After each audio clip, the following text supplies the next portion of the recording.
एकांत में बैठ करके भगवान को नित्य प्रति प्रातः काल सायंकाल जप ध्यान पूजा पाठ स्तुति प्रार्थना ये तो अवश्य करना चाहिए।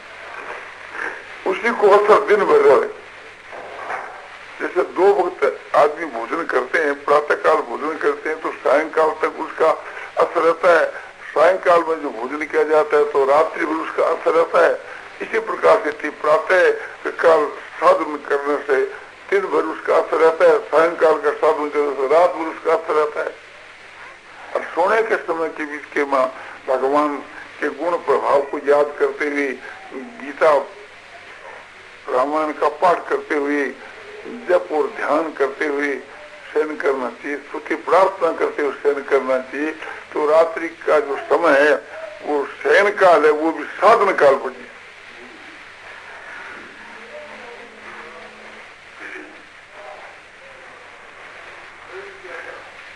माताओं को परस्पर में सबके साथ में एक स्त्री दूसरी स्त्री के साथ के बीच के वहां खूब उनकी सेवा करे, महात्माओं से भी बढ़कर उनकी सेवा करे कि उनके वहां परमात्मा विराजमान हो रहे तो बहुत जल्दी मैं को उतारू।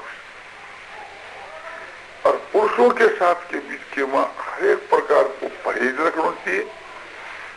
और जैसे अपने पति की सेवा करे इसी प्रकार अपने सास ससुर दुरानी जिठानी ननद आदि सबकी ऐसी सेवा करनी चाहिए।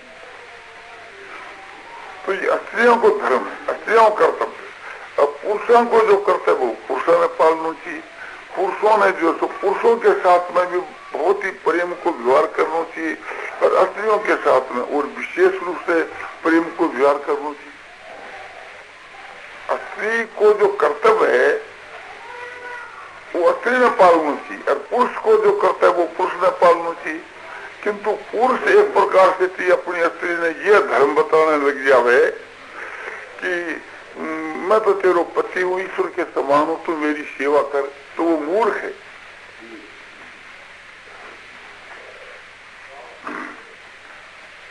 कोई तो ऐसा नीच आदमी हुए कि अपनी स्त्रियों को गालियां देता है और कोई तो मारपीट भी कर लेता है, तो वो तो कसाई के समान, वो तो मरने के बाद घोर नरकों को जाता है। हर एक मनुष्य को ये ख्याल रखना चाहिए, पुरुष का ये कर्तव्य है अपने स्त्री के साथ में कि अपनी जो स्त्री है वो अर्धांग अपना आधा अंग है। स्त्री को तो ये कर्तव्य है कि अपना पुरुष को ईश्वर के समान समझे, देवता के समान समझे। किंतु पुरुष को जो कर्तव्य है कि अपनी स्त्री को अपने मित्र के समान समझे, अपनी जो स्त्री है उसको अपना आधो अंग समझे। अपने शरीर के साथ में जैसो व्यवहार है ऐसो ही अपने स्त्री के साथ में व्यवहार होना चाहिए। और इसी प्रकार से थी उसके साथ के बीच के वहां प्रेम लेना चाहिए। बल्कि मौके पड़ने पर अपने कष्ट पावे किंतु अपनी स्त्री को दुख नहीं दे।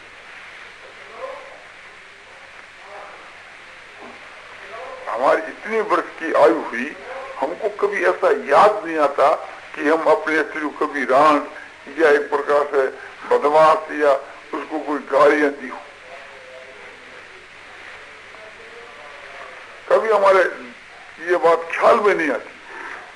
मारने की बात तो दूर रही, हमने कभी अपने स्त्री पर हाथ उठाया हो ऐसी तो कभी स्मृति ही नहीं। जब हम इस बात को खराब समझते हैं तो ऐसा काम हम कैसे करते?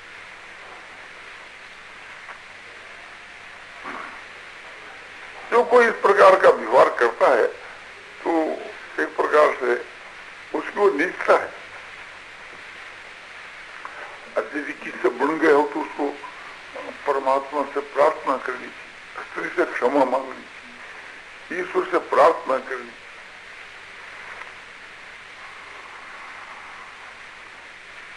और भविष्य के वास्ते प्रतिज्ञा कर ली कि ऐसा काम कभी मैं नहीं करूं,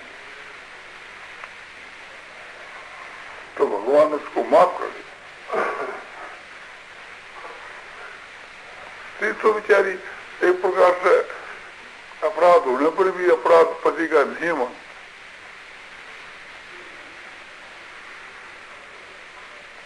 हम लोग विचार करके देखते हैं तो हम लोगों के व्यवहार की अपेक्षा हम लोगों की स्त्रियों का व्यवहार बहुत उच्च कोटि का है।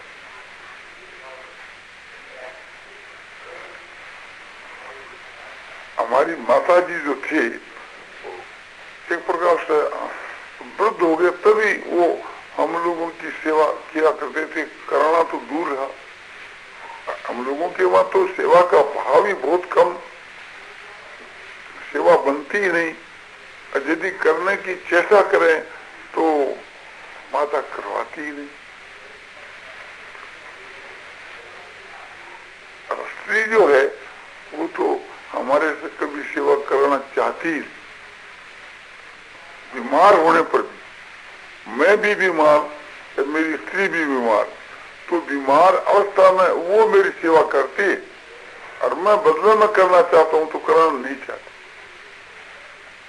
तो इस हिसाब से मैं समझता हूं कि संसार के वहां स्त्रियों का स्वभाव जो है प्रशंसा करने के लायक है।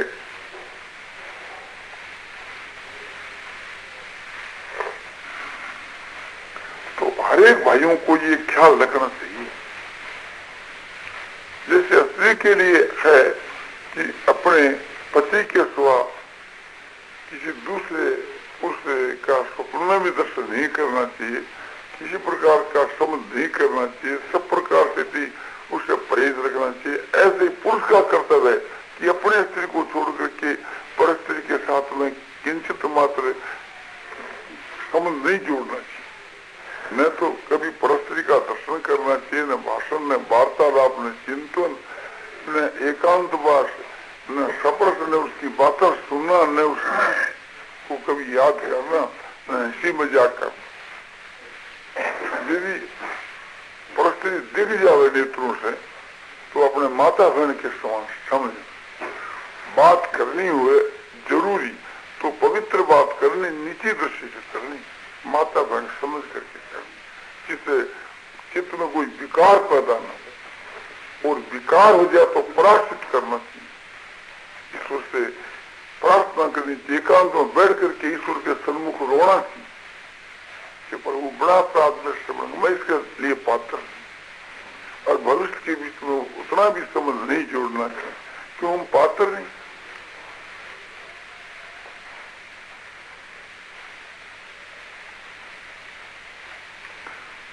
पुरुषों का कर्तव्य है कि एक प्रकार से जो विधवा जो स्त्री है उनको हर एक प्रकार से सुख पहुंचाने की चेष्टा करनी चाहिए, क्योंकि विधवा स्त्री जो पीर में या ससुराल में कहीं है तो वो एक अनाथ है, गऊ के समान है। मैं तो गऊ से भी बढ़कर उसको समझता हूँ।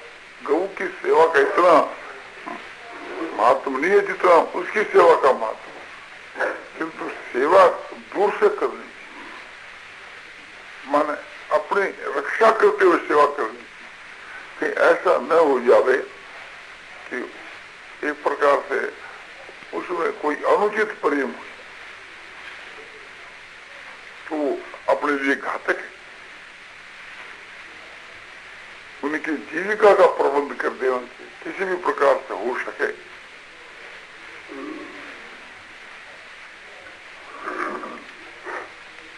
कलकत्ते में हरिराम जी गोविंद का, घनश्याम दास जी गोविंद का, उनके लाखों रुपया का एक फंड बना हुआ है जिससे जो 22 जाति की विधवा स्त्रियों को सहायता दी जाती। करीब हम लोगों के मार्फत कोई 1000 रुपया महीना दिया जाता हो,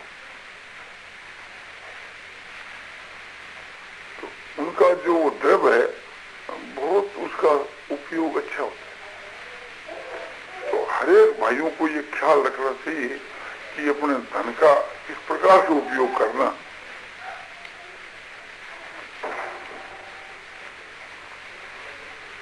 तो धनी जो आदमी है उन लोगों को तो समझो कि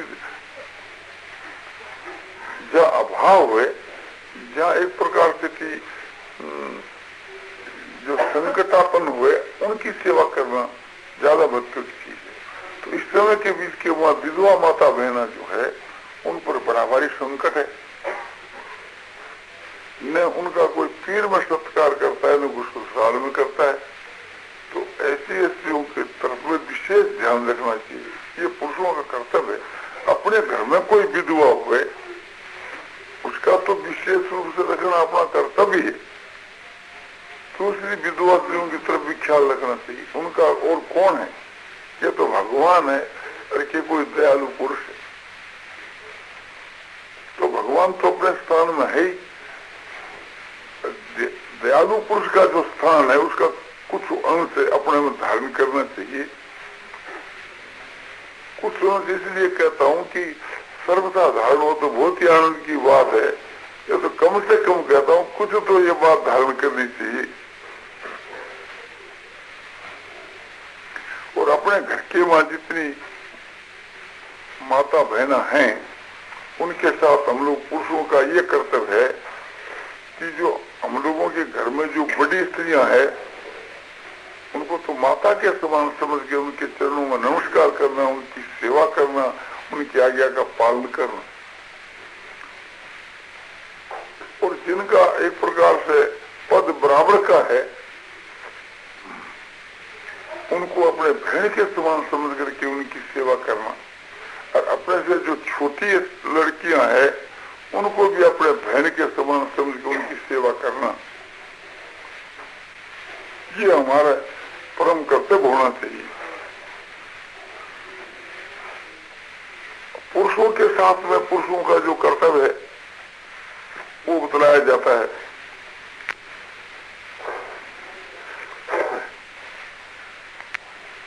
कि सब भगवान को स्वरूप है ऐसा समझ करके और हाथ सांस करके उनकी हम सेवा करें। हमारे पास में पैसे हुए तो पैसों के द्वारा करें और शरीर से भी करें, और पैसे नहीं हो तो वाणी के द्वारा और शरीर से तो हम कर ही सकते हैं। मन से उसका हित का चिंतन करें, वाणी से प्रिय वचन कहें और कम वचन बोलें, सत्य वचन बोलें, और शरीर से उनका उपकार करें, और पैसा हो तो पैसों से भी करें।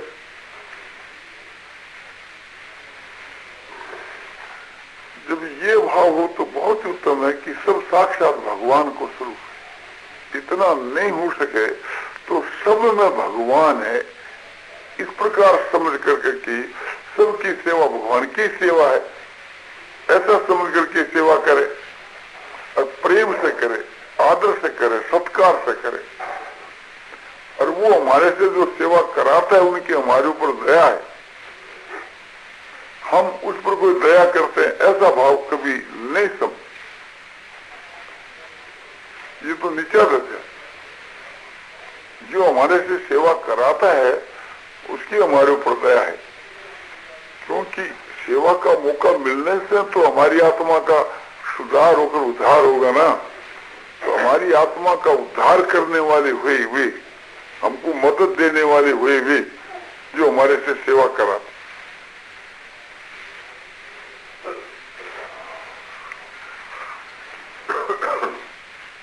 तो साक्षात भगवान का स्वरूप समझना एक नंबर, और सब में भगवान है यूं समझ करके उनकी सेवा करना वो भी एक प्रकार से एक नंबर के समान ही है। और ये कार्य होना चाहिए निष्काम भाव से, अहंकार से रहित होकर ये काम होना चाहिए।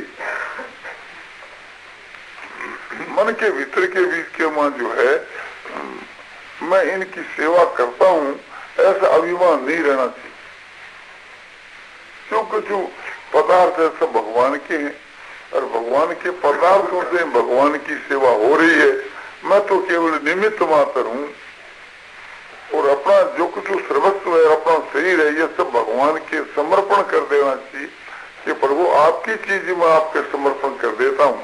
और समर्पण कर करके की वो चीज सब उनकी समझ करके, उनका हक समझ करके उस चीज के द्वारा उनकी सेवा करनी चाहिए। ये उच्च कोटि की सेवा है, इससे व्यवहार बहुत उच्च कोटि का होता है। और ये भाव होता है कि मैं दाता हूँ और ये ग्रहीता है, मैं इनकी सेवा करता हूँ और ये मुझसे सेवा कराता है, मेरा इसके ऊपर भार है। एक प्रकार से मैं इसको ऋण देता हूँ।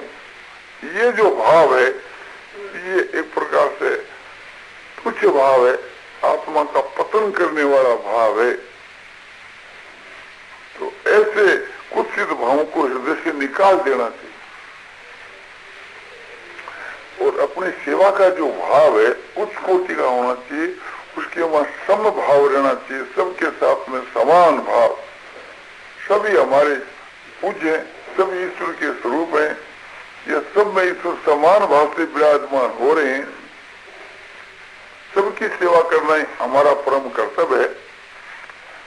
उनके वहां जो इस प्रकार समझते हैं कि ये हमारा मालिक है, हम इसके आश्रित हैं, इस प्रकार से होकर के जो रहते हैं वे विशेष अधिकारी,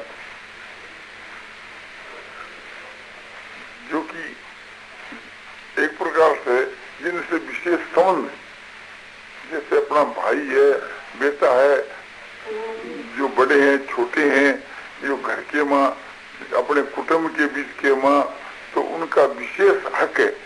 क्यों कि वे एक प्रकार से हमको अपना समझते हैं और उनकी सेवा हम नहीं करते हैं तो उनके मन में दुख होता है, क्योंकि उनका हक है। तो इसलिए उनकी सेवा करना हमारा विशेष फर्ज है, नहीं तो हम उनके ऋणी हैं। वे जो एक प्रकार से थी हमारे से आशा करते हैं, क्यों आशा करते हैं? हक समझ करके। हक क्या कि एक प्रकार से वे हमारे हैं, इसलिए उनका हक है। जो हमारी स्त्री है, हमारा पुत्र है, हमारा भाई है, हमारा बाप है, हमारी माँ है, सब जो जिनके साथ में कोई हमारा संबंध है, तो वे हमारे ऊपर अपना अधिकार मानते। उनका अधिकार मानना ठीक है, न्याय युक्त है। तो इसलिए उनका जो अधिकार है वो उनको देना है, वो तो एक ऋण चुकाना है। उसके सिवा जो विशेष सेवा उनकी जो करनी है वो अपने कर्तव्य का पालन करना, उससे हमारी आत्मा शुद्ध और पवित्र होती। यदि वास्तव के बीच के माँ हमारे कार्य से सब कोई खुश हो गए, तो ऐसी परिस्थिति के बीच के माँ हमारा और एक विशेष कर्तव्य होता है। वो ये कर्तव्य होता है जिसे सारी दुनिया का हित हो गए। ऐसी परिस्थिति के बीच के माँ अपने देश का हित छोड़ देना चाहिए, और जिससे देश का हित हो उस देश के हित के लिए प्रांत का हित छोड़ देना चाहिए, और प्रांत के हित के लिए जिले का हित छोड़ देना चाहिए, और जिले के हित के लिए ग्राम का हित छोड़ देना चाहिए, और ग्राम के हित के लिए अपने मोहल्ले का हित छोड़ देना चाहिए, और अपने मोहल्ले के हित के लिए अपने कुटुंब का हित छोड़ देना चाहिए, और अपने कुटुंब के हित के लिए समझो कि अपना हित छोड़ देना। तो जितना एक प्रकार से एक देशी है वो छोटा है, और सर्वदेशी है वो महान है।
छाई सुझत नाय किनारा रे घोर घटा मारे छाई सुझत नाय किनारा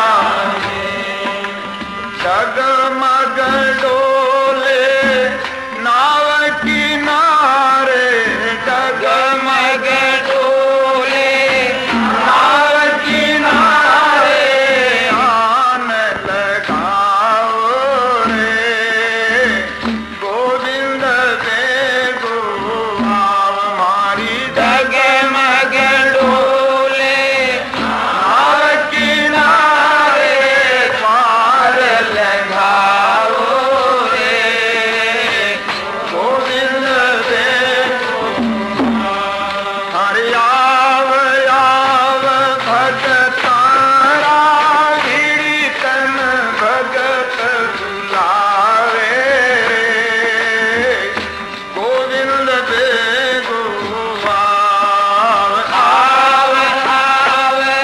भगतारा गिरी तन भगत बुलावे रे गोविंद देखो आओ गोविंद गोविंद गोपाला गोविंद गोविंद गोपाला मुरली मनोहर नंद लाला मुरली मनोहर नंद लाला गोविंद गोविंद गोपाला गोविंद गोविंद गोपाला मुरली मनोहर नंद लाला मुरली मनोहर नंद लाला गोविंद गोविंद गोपाला गोविंद गोविंद गोपाला मुरली मनोहर नंद लाला मुरली मनोहर नंद लाला गोविंद गोविंद गोपाला गोविंद गोविंद गोपाला मुरली मनोहर नंद लाला मुरली मनोहर नंद लाला भगतारा गिरी तवे भगत बुलावे रे गोविंद देखो आव भगतारा गिरी तने भगत बुलावे रे गोविंद देखो कहाँ जाए कहाँ अब तुम ही बताओ तुम बिना कौन हमारा रे जाए कहाँ अब तुम ही बताओ बिन कौन हमारा दुखियों का दुख दूर करन में दुखियों का दुख दूर करन एक तुम ही सहारा रे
रखवाला रे हाँ गोकुल वाला गौओं का प्यारा तुम बिना कौन रखवाला रे गिरधर तुम बिना कौन रखवाला रे गिरधर तुम बिना कौन रखवाला बिगड़ी आन सुधारो मेरे प्रभु